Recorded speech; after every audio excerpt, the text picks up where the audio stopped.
Hey everyone, welcome to the Human Skills Lab.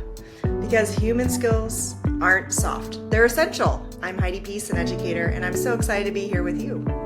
And I'm Kobe Campbell, a school counselor and licensed clinical social worker. We're coming together to encourage and equip you to build the skills for a better life. Whether you're feeling overwhelmed or just looking for a little motivation, you're in the right place. Although we come from an education background, this podcast is intended for everyone. In every episode, we'll share practical tips that you can actually use. Plus, we'll answer your questions and maybe even have a little fun along the way. So get comfortable, take a deep breath, and let's figure this out together. We're so glad you're here. This podcast is for informational purposes only and does not constitute professional advice. Our views are our own and do not reflect the views of the school district for which we work. All right, now that we've got the legal language out of the way, good morning or good afternoon, whatever it is when you're listening to this. Thank you for joining us in our little corner of the podcast world. Today on Human Skills Lab, first, we always do an accountability check-in on our next steps. And so, Heidi, do you want to start with what your accountability check-in is about? We talked about last time we talked about when things are not going according to plan, you're trying to live your values and things are getting in the way. So one of the goals I had for myself was to maintain and increase my energy. And I feel like with the start of the school year, whether you're a parent or a student or a teacher, there's new routines that can be made, and they are going to be made the easiest right now. So what I have gone with is, all right, this is happening. I'm going to throw my excuses away and accept the fact that I need to get out and exercise, see my friends, get it on the calendar. So those are two of the things I've used to increase my energy is exercise and friendship. And it's really been much more successful. I'd say this is probably the best start to my school year in over 20 years. So I'm really happy with the start. And another thing was art. Yeah. One of my friends introduced me to watercolors, and I've been doing it like a lot. It's very relaxing. It just helps my brain just chill out. And honestly, it's fun to make something like a beautiful landscape. Well, as beautiful as I can make it. It's beautiful, subjective. Beautiful in air quotes. Creative expression is suggestive of a beautiful landscape. Creative expression is worthy regardless of what it looks like, right? Yes. No, but I've seen your watercolors and they are beautiful. So I would say no. What about you, Kobe?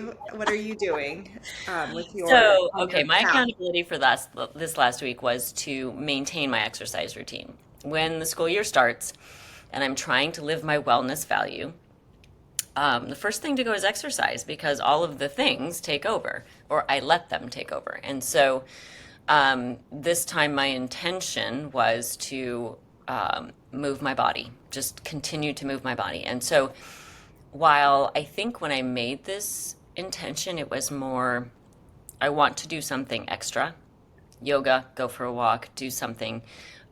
This week, what I have done instead, if I haven't had the time or the bandwidth or the energy level, is track my steps. And if I'm getting over 10,000 steps, I'm considering that a successful day in terms of moving my body. And often I'll have more than 15,000 just because I'm running around doing all the things, even after work, we're showing our house. And so like moving things, cleaning things, doing all the things. And so that has helped me to feel like I have maintained that movement sort of routine, even though I haven't done intentional ththings every single day. Some days I will. I'll throw my tennis shoes on after work and go for a walk. Or in the morning, I'll do some yoga, a 20-minute yoga video before I get started with the day. But I would say it has been successful because I've been intentional about if I'm not meeting that goal, finding something else that I can do for exercise that day, if that makes sense. So again, maybe not the most successful start in 20 years, but a successful start in terms of maintaining my routines and living my values. So, and one thing that wasn't on our accountability thing, my personal accountability from last week is like setting boundaries around taking work home. Just saying, okay, I'm leaving for the day, and really being intentional about spending time with my family when I get home, and that's been very successful this past week. So, That's great. I'm yes, not there yet. yeah, There yet. But eventually I'll get there. yeah. Your start is a little different than mine too, though. I mean, our roles are different, and your start is, you know, um, very different than mine. So, mine will ramp up soon enough. Yes, it will. All right, so on to today's Yeah. main topic, having difficult conversations. We all Yeah. know those and love them, right? No, I don't. But You don't love I it? don't Oh, know anybody. Well, okay, maybe some people love difficult conversations. That's kind of a, fun it's a thing for them. skill. It's a It's a, game. It's a, hey, let's see.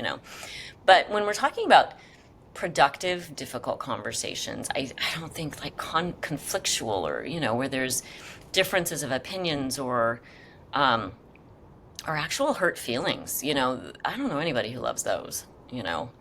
But I think we can learn how to manage them in a way that feels better so that we're not feeling like avoiding them all the time, you know? So I think that's some of what we're going to talk about today. Yes. Yeah. And I think that you hit it right on, like, perfectly. Like, I feel like we all need to have those conversations, and we need to have them frequently to get comfortable with them and to build our skills for those really hard conversations where feelings might get hurt. Yeah. So, like, not walking away from a conversation because you deem it might be a bit awkward or difficult, but rather stepping into those to get some practice. Yeah. And I think I want to draw a distinction here between abusive situations and your normal everyday sort of difficult Yes. conversations. When you're dealing with a situation that has caused you trauma, or that is clearly abusive, that's a whole other set of, that's a whole other set of supports that you may need. We're talking about these difficult conversations that we're a little anxious about, that we think could go south. But we're not today talking about those situations that are longstanding trauma or that may need therapeutic support for, if that makes sense. I just want to make sure we noted that because those are different situations that can require a lot more support. And some of the concepts and strategies we talk about today will apply there as well, but support will be needed to use them and to debrief after conversations like that. And to decide if it's wise to have the conversation in the first place. So, in talking about having difficult conversations, they can cause a lot of dysregulation, anxiety, upset, stress. Should I do this? How am I going to do this? What are they going to say? And so the number one thing, or you might be angry and not anxious, just angry. Like this is somebody did that violated a boundary, and it's a difficult conversation to have because you don't like conflict, but you really feel like this boundary needs to be upheld. So the number one step, um, I would say to having difficult conversations is regulate yourself. Like make sure that you're in a calm enough space to have the conversation ahead of time. Because what we know about dysregulation is that we've talked about the hand model of the brain. If we're not regulated, if our lid is flipped, the thinking and rationalizing, a rational part of our brain is not. We call it the wise owl at school, right? It's not engaged. It's disengaged, and your amygdala is in charge, and the amygdala is all about protection. So, fight, flight, or freeze. You're either going to have that fight conversation, or you're going to avoid the conversation, or you're not going to know what to say and freeze. And so, being regulated, before you even start it, I think is always going to be the first step.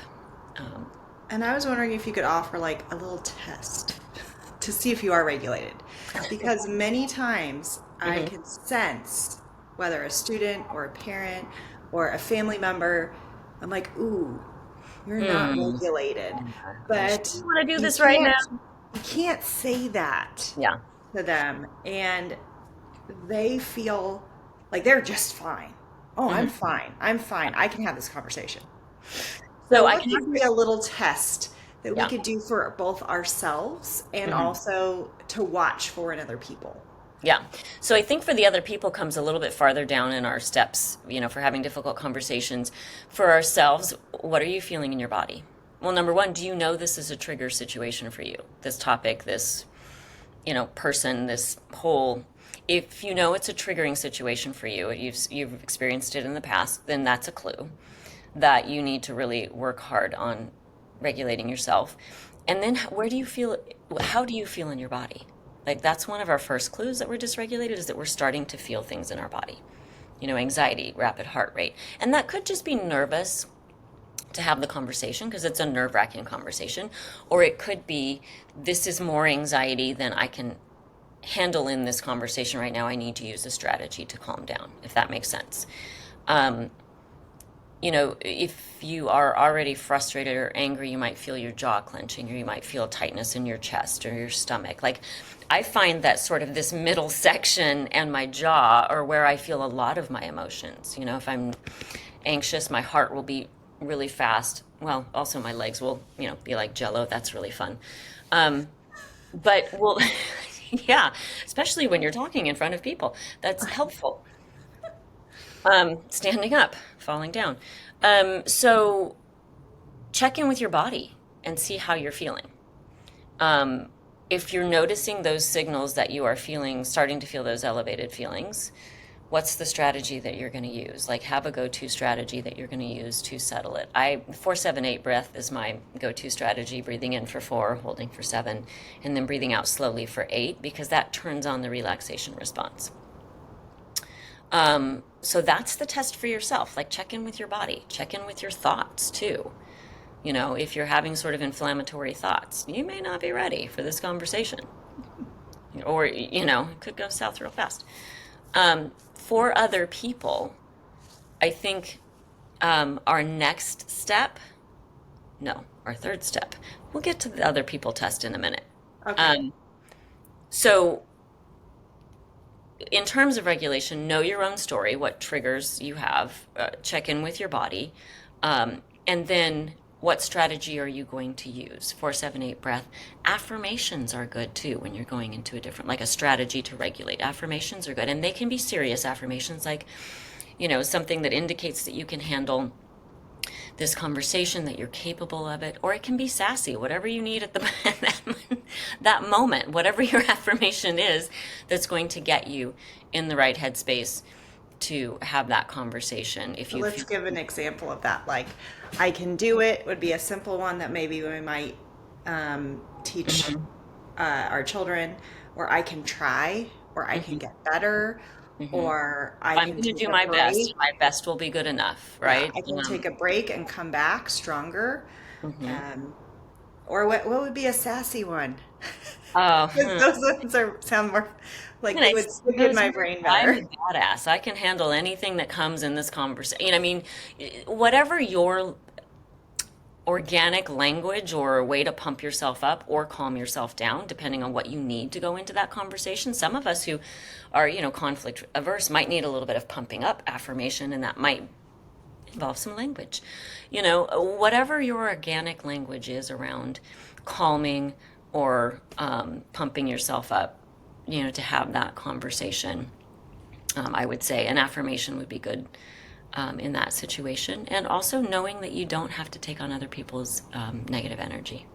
Like Mm. maybe your affirmation is, I can retain my own energy. I don't have to take on whatever My energy. energy is safe with me. My Yeah. energy is what I create. Hmm. Okay, great. So, can we summarize this regulation piece as like self-awareness? Hmm. So, this is our own temperature. We're going to take our own temperature. We're going to figure out how we are doing both internally and how our body is feeling, Hmm. what thoughts are running through our heads. And we're going to know that if we're not regulated, Hmm. this conversation needs to have a pause. Yes, and so upregulate or downregulate. You either like being calm is what we need for this conversation, but sometimes to get there, you have to upregulate if you're really sort of, conflict averse, upregulating to a state where you can feel brave enough to have this conversation. But yes, that is self-awareness is absolutely sort of the encapsulation of that, you know, that piece. Okay, so we know. So we'll pretend, in theory, that we're regulated, All right, and that we're in done tune with our everything that's breathing. We going are ready on, to go. So, and that we don't need to take a pause or don't need to redirect for another time. What's our next step?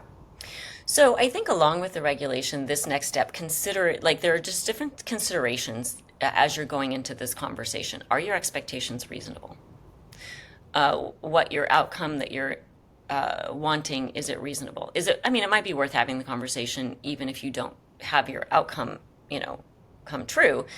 But what are your expectations? Are you, and really it depends on the situation. I think when we were originally talking about this episode, we were thinking about maybe some school-based conversations. And so for parents, are your expectations, whatever you're asking of the teacher, principal, counselor, whoever you're talking to on campus, are your expectations reasonable?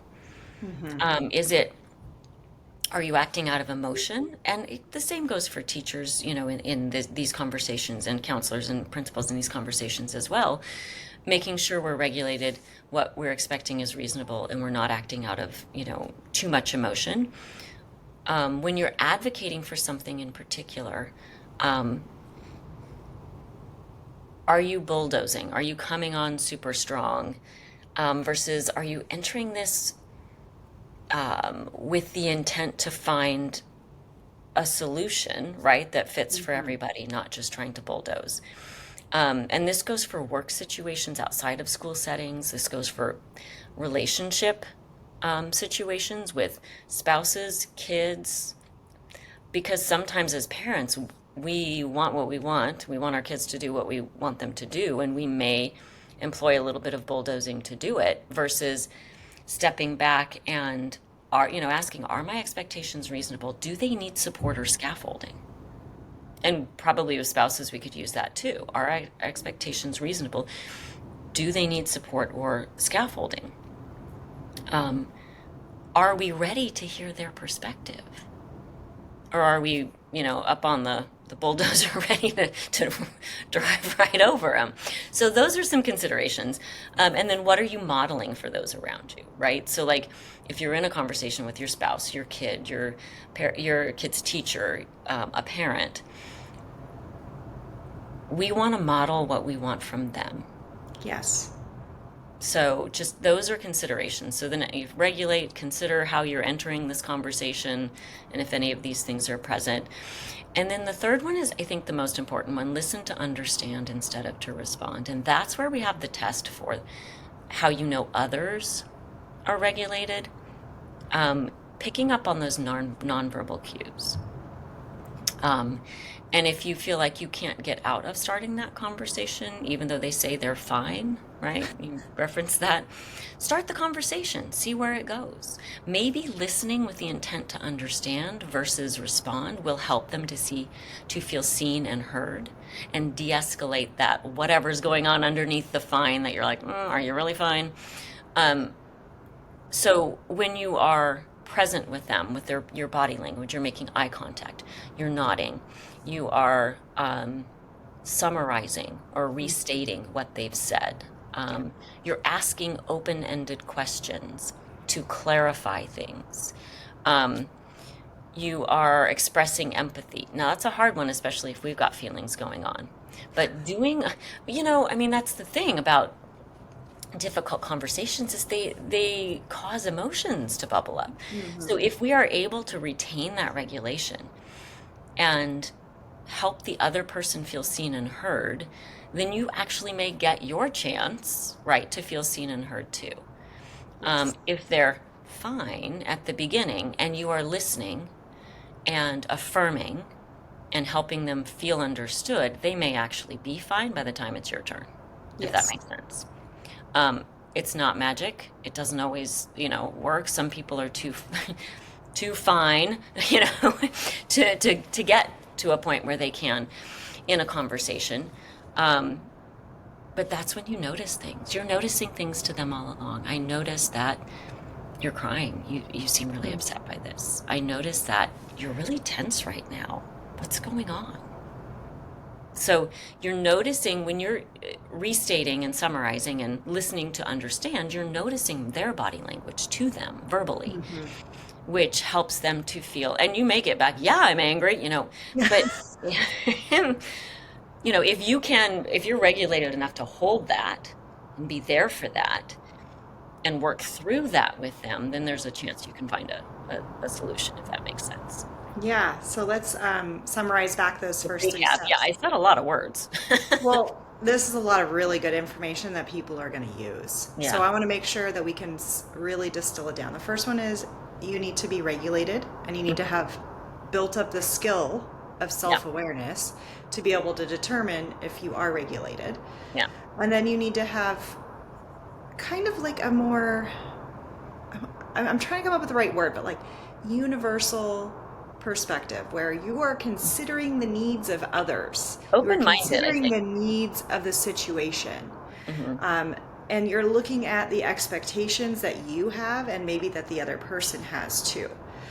And then the third one is you are actively listening, Hmm. not passively listening. You are responding back and really listening first, I think, is the key because when people feel listened to and validated, they feel like there is a connection and a bit of love there, Yeah. even in a tenuous situation.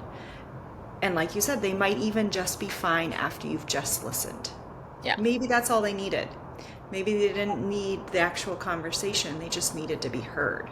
Yeah. So that might even be the end right there. But let's pretend that's not the end. Let's pretend, because Let's often when pretend for a you're minute. navigating a conflict So situation, we're regulated, we've considered the other's point of view and their situation and the greater situation, and we've listened. Now what? so we've listened without judgment and without agenda. That was the other part. Open-mindedness without judgment, without agenda, except resolving whatever difficult thing that is.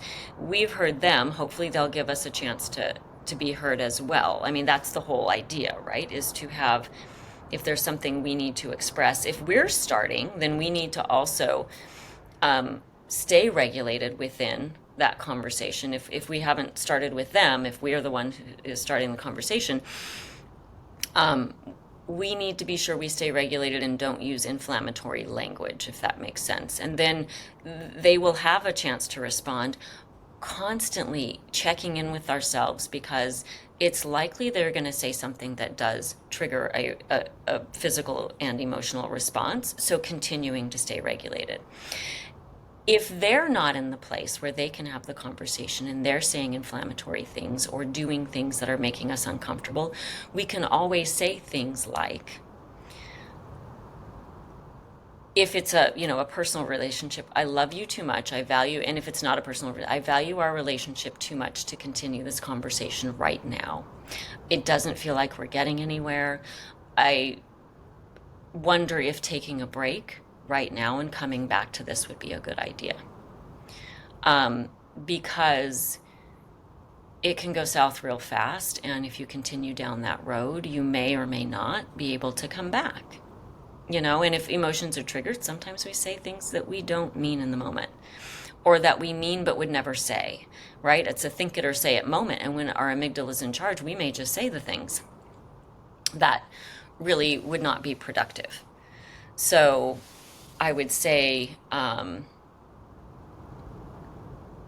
that maybe taking a break and stopping that conversation might be the best thing for us to do in that moment, you know? And I And like how you said, I wonder if we should take a break instead of, we need to take a break right now. right, you're treating me like crap and I'm not going to stand for it. I mean, there's a place for standing up for yourself like that, but I think this is another way to stand up for yourself that is less Abrasive. Inflammatory? Yeah, Yeah. So you're saying, inflammatory. Yeah. I value our relationship too much to continue this right now. I'm feeling a little elevated. I can see by your body language you're feeling a little elevated too. Let's come back to this. I wonder if coming back to this at even, even if you're more directive and say, let's come back to this at a time that we're both, it's a compassionate directive versus a we need to end this right now, right? Yeah. The tone Because of of you, yeah, right? because of you. You're not doing what you Yes. need to do for this conversation to be like it's a more compassionate tone and statement that still can have that effect of I wonder if because some people will bulldoze that and say nope, we need to finish this right now. You can set a boundary and say I'm not feeling like this is going anywhere. I'm not feeling comfortable in this right now. I value our relationship too much. I'd like some time. So you can be a little more directive with that and still be compassionate in that conversation. The trick is when our amygdalas start to, our lids start to flip, remembering that, right? Because there can be a lot of freezing in the middle of conversations that are starting to go south. Either freezing or um, Fighting. fighting, right? Hmm. And Or fleeing. yeah, but I mean, fleeing inward, I think, leaving a conversation in that compassionate way, I would not consider fleeing. I would consider that Especially if it has like participation. a time, like, we're going to take a break for a half an hour and we're going to let our brains do no fighting. Hmm. And we're also going to let our brains do no numbing. We Yeah, are just going to take a break. yeah. And I think if you have a time that you're going to come back, it's not fleeing, it's productive. But I think if you just say, I'm so mad and we're done for right now, and then we're going to take a break, and then you walk away without that time to come back, that can feel like fleeing because it might be a long time before you get back together. And there are patterns. Sometimes people will get into the pattern where they will fight. It will not be productive. They will not resolve it. They'll take a break and not schedule a time to come back. And then everything will be like time passes like it does. And the feelings fade like they do. And it's like, oh, everything's fine. We Hmm. don't need to go back to that. Oh, but you do because it's going to come up again. And if that pattern repeats and repeats and repeats, that's not solving the issue, No, right? no. So making sure that you schedule a time, at least loosely. Hey, tomorrow morning, especially if it's at night and you're tired and it's been a long day and it's just not getting anywhere. I theoretically love the don't go to bed mad, but oh my goodness, friends, get some sleep. No, yeah. When you're You that gotta tired, play the long game. yeah, honestly, If you this know, person was going away tomorrow, sure. yeah, But but if not, then this is a long game. This is the and there's infinite a game. compassionate way to say, this is unfinished. Yeah. We're both mad. You know, I still care about you. You still care about me. We'll handle this in the morning, you know? Yeah. And we have to work tomorrow, so let's get a good night's sleep. So, what do we want to, let's see, what do we want to do here? Because I think there's some debrief that we can talk about after you're done with the conversation, what to do in your own mind. There are also some strategies for really difficult conversations. And then also, what stands out to me is how to paraphrase for Hmm. people who don't quite like what do you mean restate what they're saying? Do I say it back verbatim? So those are three things that I think with our time left we could talk about. Um, so I wonder if paraphrasing would be a good road to go down right now. Yes. Okay. So when we are restating what the other person said, you it can feel a little clunky, right? You can feel like saying the same thing back, but that's not really it. You, when you hear it and you give back your understanding, it's to make sure that you got it right. So saying the same thing back really isn't going to hit with them, isn't really going to resonate or make them feel heard. So, um, if they say it's really frustrating to me because when I get home from work, there are clothes everywhere and the dishes aren't done and da da da da. You know, a paraphrase might be, the house is really messy when you get home from work. And you can even make the leap, or it bothers you that the house is really messy when you get home from work. You can even make the leap and say you'd feel better if things were picked up around the house when you got home. And so that's sort of your understanding. And they can say either, yeah, I would feel better if things were picked up around the house. And then you can go into problem solving. Like, it doesn't have to be you, the person picking up, but um, either they say, yeah, I would feel better if things were picked up around the house, or they might give you some other thing that they actually meant. I don't know what that might be, but point being, it could be that you got it right, but it could be that you missed the mark, and that's okay. They will then clarify it for you. But the operative thing is that they have felt heard, because you were like, okay, let me test my understanding, versus saying, but you don't know how hard I work all day, and be getting defensive, right? So if you can test your understanding and they can be, oh, they're actually listening, then you can get to problem solving.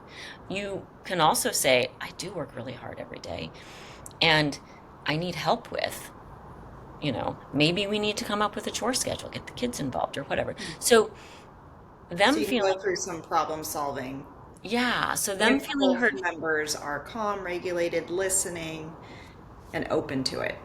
Yeah. So they're heard, then hopefully you get a chance to feel heard, and then some problem solving can happen, if that makes sense. Yeah, I was thinking one of the things I'm trying to do is to talk less. So Mhm. talk less, listen more, and when I'm rephrasing back, I'm trying to come up with a newspaper headline like Okay. messy house, less peace at home. Like, so when they come to me with their problem, I'm trying to come up with fewest words that say what they're saying back, so that we can be like almost like a shared vision. Like, yeah, we see this, and very neutral. Yeah. It's not like, oh, you messed up the house, and oh, but I'm working all day. But wait, I'm working all day. Like, and Yeah. then you get everything confused. So very short um, responses that Hmm. are neutral. Yeah, and it's hard. It's a dance. It's an internal dance when we're doing this conversation. We're having this conversation because you have needs that you need to express, things that you want to get across, and a solution you want to find. And also, in order to get to that, you need to take into account that there's another person involved. So it's a dance between their needs, your needs, their need, and you're not just going to be a doormat. You do need to, make sure that you are getting across what you need to get across. It's not just all about listening to them, but when you are listening to them and summarizing, rephrasing, paraphrasing what they're saying, I do agree that less words, because that decenters you and it helps them to feel heard, more heard, if that makes sense. And I Um, also think it provides a challenge for your brain to get it into less words. And if you can handle that, then your prefrontal cortex probably still works. yep, you're not in your It's amygdala. it is a it's almost like, well, if you're stuck in your thinking brain, then you're not going to be in your primal mammalian brain, like your fight, flight, or freeze brain. So it's like keeping yourself in that sort of distilling down, summarizing Mhm. can help you, can give a place for some of your energy to go. Yes, and as you were saying that, fight, flight, or freeze, I think in these conflictual or difficult conversations, I think there's one we need to add that has been added over the past several years, fawn. Yes. And especially with a conflictual Yes. situation, some of us will go into fawn where oh, it's okay, and we'll back down Uh-huh. to preserve the safety that our brain feels that we need in this relationship with this person. And if it's truly an unsafe situation, then that's a whole different ball game. Like we talked about at the beginning of the podcast, the trauma, the long-standing, abusive situations. That's not this. Um, for your run-of-the-mill everyday difficult conversations, then we need to be aware of the fawn response as well, um, so that we are actually solving the problem versus, you know, oh yeah, we had the other person may think, oh yeah, we had this conversation, it's solved, but really we didn't stand up for what we needed because we got to in our sorry, back here, down here somewhere, amygdala, and back down. So it's not solved. We still are stuck with the same problem.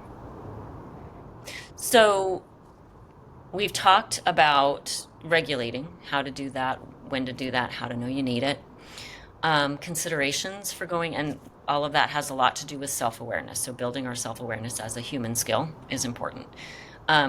Considerations as we go into the conversation, are they reasonable? What are we modeling for people? And are we up on our bulldozer ready to roll over everybody, or are we going to find a solution that works best, not just getting what we want? We've talked about listening to understand versus respond, and that is a lot of that's a lot of other awareness. Looking at their body language, listening to their tone of voice, reflecting back what they've said, being open-minded, asking questions that are open-ended and clarifying types of questions, and doing so as much as you can without judgment or an agenda, except to solve this problem. And that can make things de-escalate and more smooth. We talked a little bit about what happens when it doesn't go to plan, and again, we're back to the regulation. And then afterwards, debriefing with yourself, how did that go? What were my patterns of behavior that were positive? What were my patterns of behavior that didn't serve me? If it went well, that strengthens your perception of your identity as somebody who can handle difficult conversations.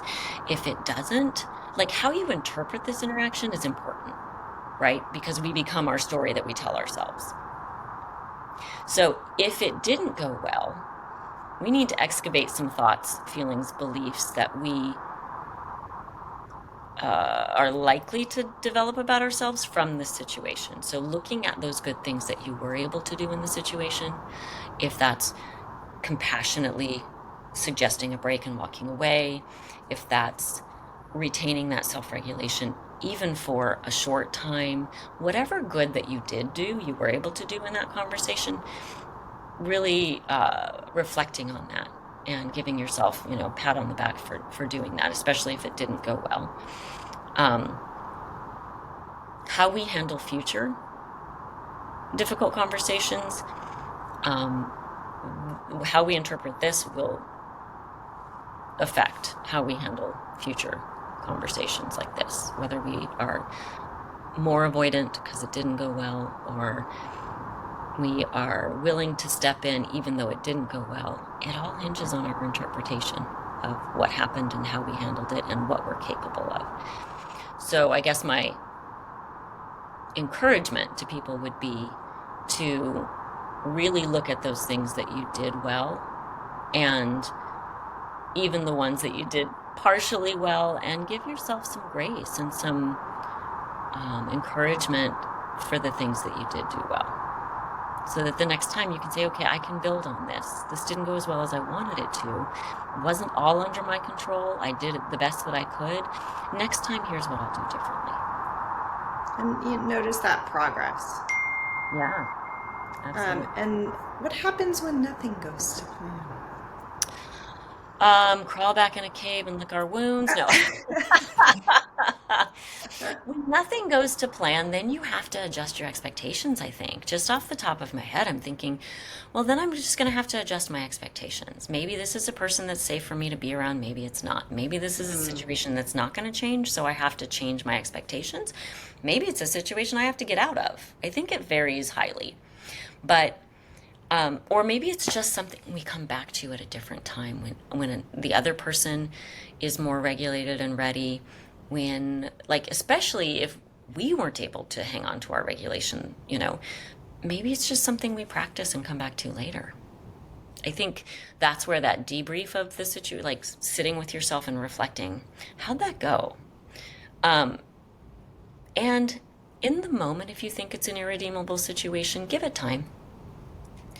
sometimes when we reflect in the moment and our emotions are still high, we're reflecting based on those emotions rather than fact. And when we have some time to sit back and go, oh, I'm thinking about that other person's perspective and I can see where they're coming from. Maybe this is just a situation I don't spend a lot of time around, a person I don't spend a lot of time around. Maybe it's not irredeemable. Maybe it's just, okay, that's who they are. This is who I am. We tried.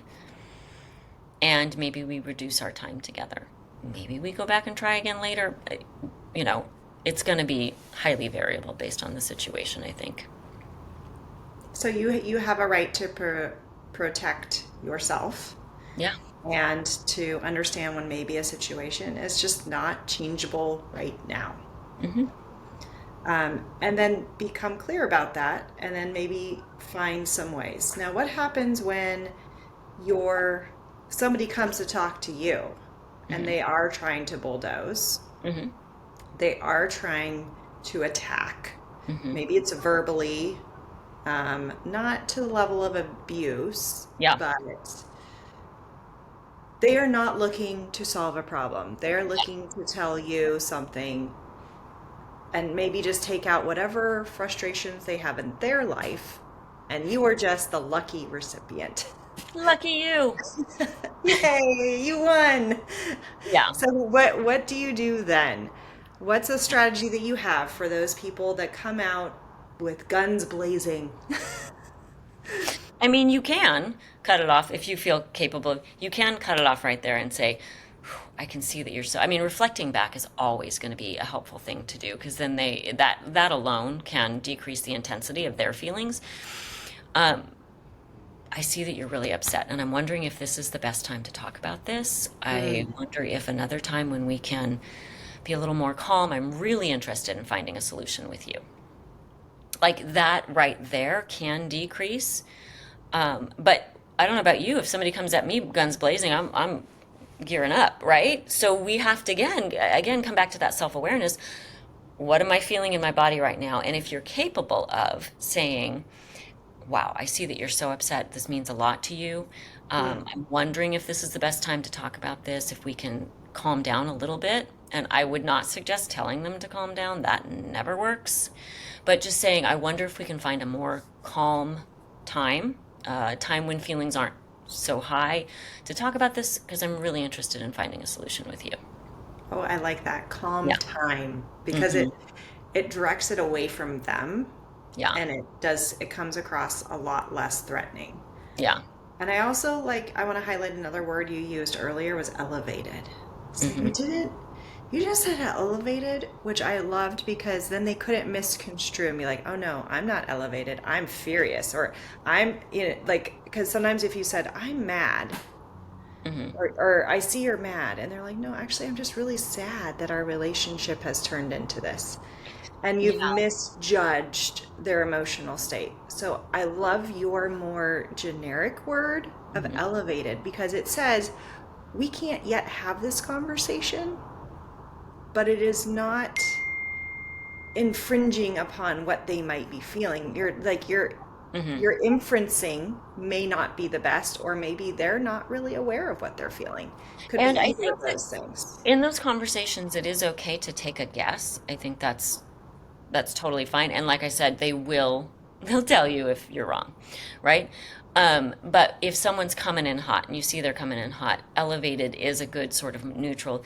I see that feelings are elevated right now. I wonder if there's a better time for us, and even just a better time. And they might say, no, I want to handle it right now.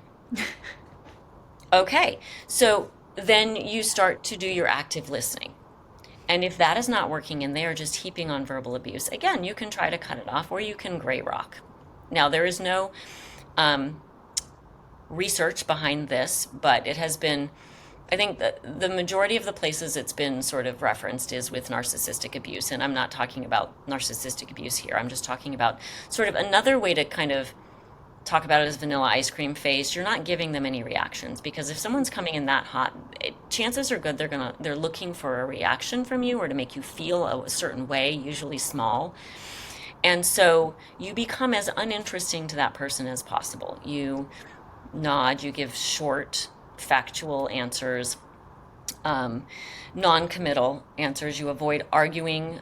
You keep personal and sensitive information private. Um, you know, and then you cut the conversation off as quickly as you can. You hear them. You give short, non-committal answers. You do not give them anything to latch onto to keep going. But if they are truly abusive, I think that a good thing to do would be to say what we referenced before. I don't feel like we're getting anywhere. I value our relationship. And, you know, no matter what the relationship is, I think that's a statement that you can use. I value our relationship, because even if it's a relationship where you only have occasional contact, but you have to have that occasional contact, that's a valuable relationship. You can't get out of it. It's valuable to have it going well. So I value our relationships too much to continue down this road. It doesn't seem productive to me. I'd like to continue this conversation another time. And that's a situation if someone's really interested in making you feel small in a certain way. That's a situation where a more directive but still compassionate end to the conversation. I see that you're really upset. I don't feel like we're going to come to a solution with this conversation going the way that it is. I'm really interested in finding a solution with you. So we're going to need to reschedule for another time.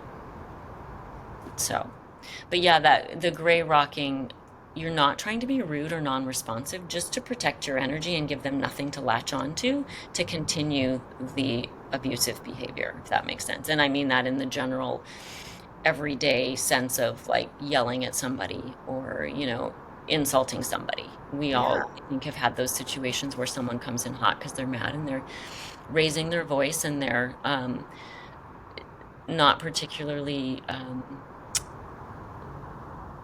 fond of you as giving you fun sort of names, right? The insulting. And Yeah. so I think that um, in those everyday sorts of, well, hopefully that doesn't happen every day, but you know what I'm saying, those everyday We hope it's not every day, but constant abuse situations, it can yes. be, you can still use that sort of. So we know that when our energy gets dampened, Hmm. it doesn't feel good. No. What are some things that we can do to let go of those feelings that have come on board that we aren't necessarily responsible for, and we have listened, we have regulated, we are aware of the considerations. They have come at us with some very negative energy, and we have absorbed some of that energy. What do we do now? How do we let go? Especially if you are a person that like, that I'm going to take this personally and I'm going to hang on to this, right? Because that can really change things for No, you. I don't know anybody like that. Um, so letting go of it becomes really important. Not that you let go of it like, oh, it never happened, Right. or there isn't a need to come back around at another time. But that's where your debrief comes in, where you're like, okay, I did the best that I could with where I am and with what I had available to me and with what they threw at me. Evaluate what they said. Is it true? Mm. Is it, if there's not validity to the claim, then let it go. You get to choose what you let in and how it makes you feel.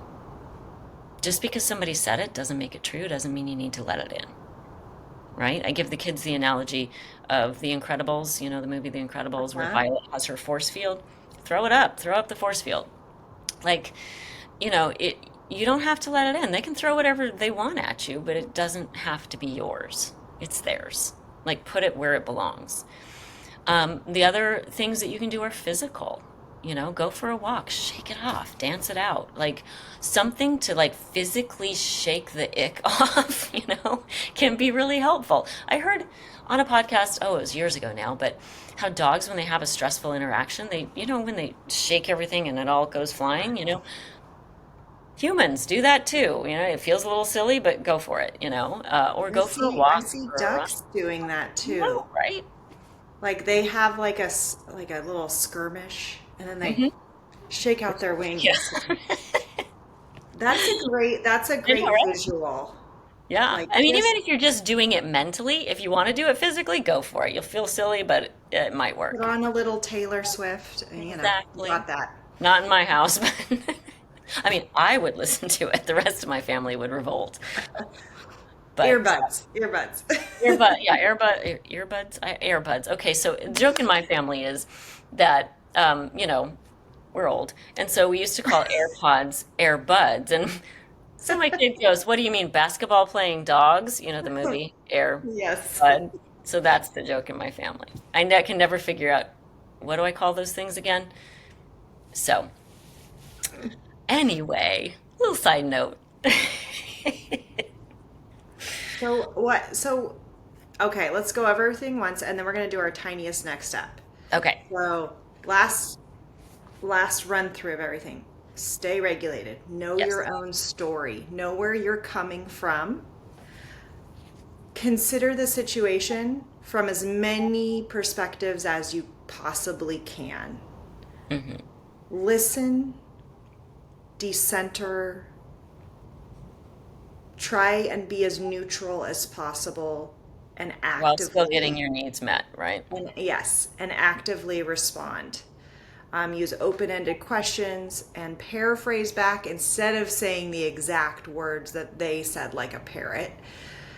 Withhold judgment, and then hopefully this just right there, those three things can de-escalate the situation. If not, then we can try gray rocking, vanilla ice cream face, or gracefully exiting the conversation with a statement like, I value our relationship and the situation is elevated. Let's come back at a calmer time. Yeah. And now, and then once all of that's done, if we have absorbed any of this, we need to shake it off Hmm. and we need to evaluate, was any of it true and is there something I should be working on? Um, and then make that feedback into your own story. Like, I did better than I did last time. Yeah, Might and be a good response. reflect and interpret in the most positive way possible so that the Yes. next time you go into a conflictual or difficult conversation, you're not, it doesn't add to the avoidance, that you feel stronger and more capable because you have identified things you did well that you can build on. Okay, so what is our tiniest next step? What's our little micro move? What are we going to do moving forward when we're presented with a conversation that might become a difficult conversation? Yeah. I've had a couple of different opportunities to do this lately because we're going through some adjustments in our, family in terms of, possibly moving and things like that. And that's a stressful thing for everybody, having to be out of your house for open houses and, out of your routine and keeping your house, you know, looking like people don't live here for for showings and so just really trying to um, check in with my own self first and then step out of myself to listen and reflect back, yeah, this is really hard for you too, I get that, you know so I'm going to say, to decenter myself in those conversations, first check in and make sure I'm regulated, and then to decenter myself and really just listen and reflect back and recognize that um, there are situations in which the other person doesn't need to know how I'm feeling. I just need to hold space and listen to them, you know?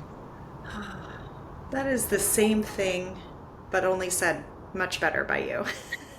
um, Mine was going to be just a bit shorter because I think that um, my goal is going to be to not take it personally. Mm, yeah. And by doing that, I'm going to decenter. I'm going to have less judgment. I'm going to be able to be more neutral. So mine is going to be don't take it personally. I love it. Sounds great. Thank you for joining us today. Um, This week, we encourage you to choose the smallest step forward and just keep going. So, with our topic of having difficult conversations, choose a really small step, something that you can do this week. Maybe it's even just, oh, I'm going to check in and know how I'm feeling um, at any time, whether or not you're in, or heading into a difficult conversation. I'm going to check in and see how regulated I am or am not, and do something to change it. And just know you don't need to do things perfectly to make progress. Small changes add up. And we're so proud of you. Keep showing up, keep learning, keep trying your best. Progress will happen. And we'll see you next time on the Human Skills Lab.